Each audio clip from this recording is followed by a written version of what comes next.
Alors aujourd'hui, nous avons la chance d'avoir, ça fait un peu redondant, mais c'est exactement ça, un des plus beaux talents français. Elle a beaucoup, beaucoup de qualités. Elle a un défaut, elle va être académicienne, mais c'est la preuve qu'on va être académicienne et avoir du talent. Il y en a encore. Donc, en plus, c'est une femme, donc c'est plutôt sympa. J'adore cette femme parce que je la mets un peu en parallèle. Ce matin, on avait Evelyne Bloch-Dano. Et moi, elle m'a fait découvrir des personnages. Alors, elle a écrit à propos de Camille Claudel. Elle a écrit, voilà, vous aimez beaucoup le genre biographique. Mais alors, l'intérêt de vos livres, c'est comme vous êtes une écrivain. C'est-à-dire que ça dépasse le stade de la biographie quand même, hein. On a l'impression de lire vraiment un écrivain. Mais ce que je voulais savoir, c'est que vous avez écrit des romans et vous avez écrit des biographies.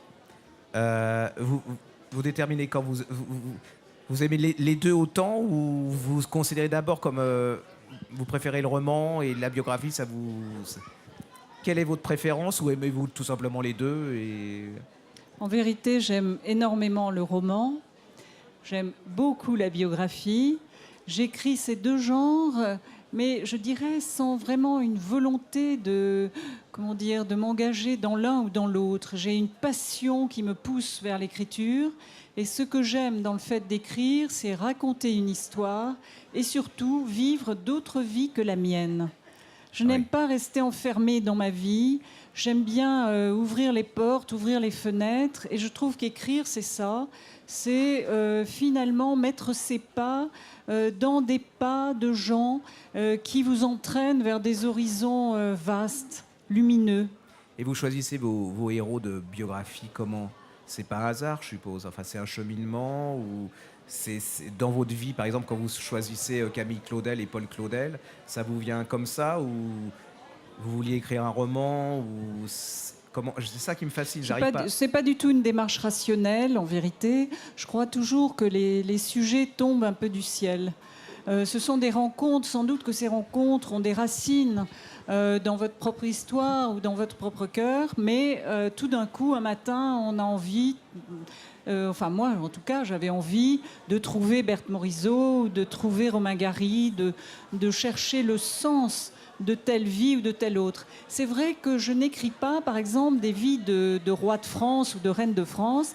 J'écris toujours des vies d'artistes. Ce sont des vies d'écrivains, des vies de peintres, des vies de sculpteurs, parce qu'il me semble que dans ces vies d'artistes, on trouve comme un sens à sa propre vie. Voilà, ils m'aident à vivre, tous ces gens. Et ce sont des artistes qui ont des fêlures aussi, hein. Je veux dire, Berthe Morisot, Oui. c'est pas une évidence. Enfin, au niveau Camille Claudel, c'est quand même des gens.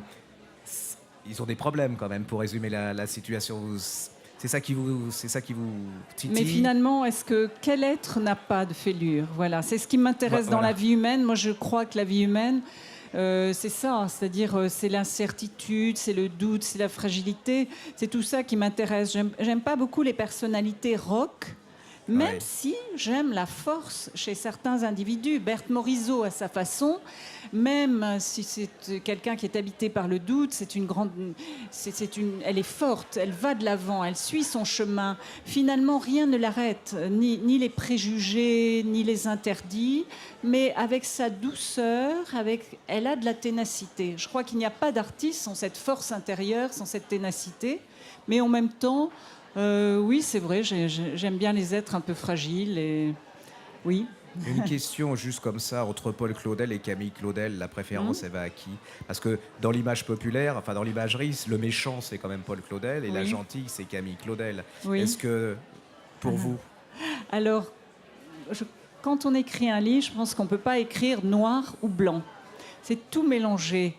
Et en fait, bien sûr, on aime Camille Claudel dès le premier instant parce qu'elle est complètement spontanée, elle est toute passion, toute griffe dehors. Et puis on l'imagine tellement bien, elle a les mains dans la terre, elle malaxe cette terre avec passion depuis qu'elle est enfant.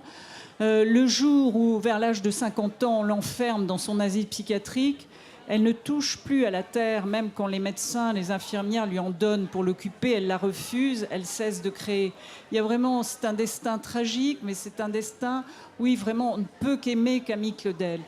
J'ai essayé dans ce livre de mieux comprendre Paul Claudel et justement de ne pas le laisser dans cette caricature du grand méchant qui a provoqué la souffrance de sa sœur. C'est pas du tout ça, Paul Claudel.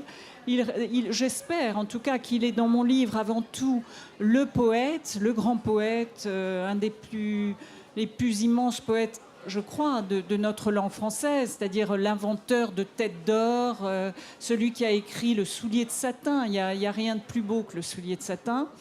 Mais face à cette sœur qu'il a profondément aimée, avec laquelle il a longtemps marché main dans la main, eh bien, il était face à ses propres limites.